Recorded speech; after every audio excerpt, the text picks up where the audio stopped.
ప్రభునందు ప్రియమైన శ్రోతలకు వందనములు. ఈ పోడ్కాస్ట్ కార్యక్రమంనకు స్వాగతం. మీ అందరి కొరకు ఈ కార్యక్రమమును ప్రసారం చేయుచున్నాం. విని దైవాశీస్సులు పొందుకోగలరు. ప్రభునందు నా ప్రియమైన దేవుని బిడ్డలారా, మీకందరికీ ప్రభు పేరట ప్రేమతో వందనములు తెలియజేస్తూ ఉన్నాను. ఈరోజు మన యొక్క టాపిక్ సీడ్స్ ఆఫ్ మోజెస్. అంశము మోషే పీఠాలు. మీకు అర్థం కావాలని కాస్త విడివిడిగా చెప్తూ ఉన్నాను.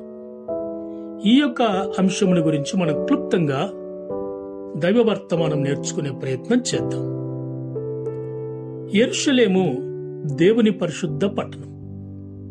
యెరూషలేము దేవాలయము పవిత్రమైన యూదా సామాజిక మత జీవితానికి కేంద్రంగా ఉంది. యేసును ఈ పట్టణానికి, దేవాలయానికి దూరంగా ఉంచాలని 3.5 ఏండ్లు యూదా మత పెద్దలు, శాస్త్రులు, పరిసయ్యులు ఎన్నో విధాలుగా ప్రయత్నించారు. వారు పవిత్ర దేవాలయాన్ని అక్రమ వ్యాపార లావాదేవీలతో అపవిత్రం చేశారు. పైగా మోసే పీఠాలు ఎక్కి తమ అహాన్ని, దౌర్జన్యాన్ని, అధికారాన్ని ప్రదర్శించేవారు. యోహాను 2:16లో ఇలా వ్రాయబడి ఉంది: ప్రభువు దేవాలయములోనికి ప్రవేశించి దానిని శుద్ధీకరించి, మీరు నా తండ్రి ఇంటిని దొంగల గుహగా చేసి ఉన్నారని ప్రభు అక్కడ గద్దించి కోపపడినట్టు మనకు అర్థమైపోతూ ఉంది. అప్పుడు శాస్త్రులు, పెద్దలు ఆయన యొద్దకు వచ్చి, నీవు ఏ అధికారము వలన ఈ కార్యము చేయుచున్నావు? ఏ యొక్క అధికారాన్ని ఉపయోగించుకొని ఆటంకపరుస్తున్నావు అని ఆయనను అడగటం ప్రారంభం చేశారు. ఒక మాటలో చెప్పాలంటే, వీటిని చేయుటకు ఈ అధికారం నీకు ఎవడిచ్చాడు అని ప్రశ్నించారు. అప్పటి వరకు సాధారణంగా దేవాలయాన్ని శుద్ధి చేసే అధికారి గాని, అందులో ఎక్కడైనా తిరిగే అధికారం కేవలం సన్హెద్రిను సభ పెద్దలకు, ప్రవక్తకు లేదా మెస్సియాకు మాత్రమే అధికారం ఉన్నట్టు మనకు అర్థమవుతూ ఉంది.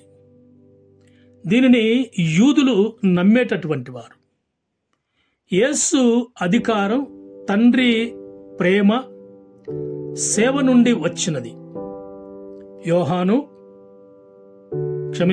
మత్తయి 3:17 ఈయన నా ప్రియకుమారుడు, ఈయన మాట వినుడి అనునది ప్రభు అధికారం. దేవుని కార్యాలను అడ్డగించుట అపవాది పని. 1 యోహాను 3:8లో చూస్తాం. మొదటి నుండి పాపము చేయుచున్నాడు గనుక పాపమును ప్రశ్నించటానికి ఇష్టము లేదు. పాపము చేయువాడు అపవాది సంబంధి. అయితే అపవాది క్రియలను లయపరచుటకే దేవుని కుమారుడు ప్రత్యక్షమాయను.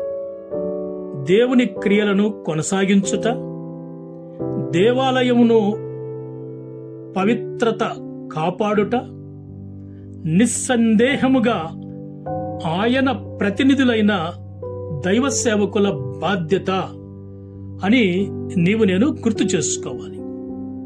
ప్రియ దేవుని బిడ్డలారా, కొన్ని సందర్భాలలో అధికారాన్ని స్వప్రయోజనానికి ఉపయోగించుకోకూడదు.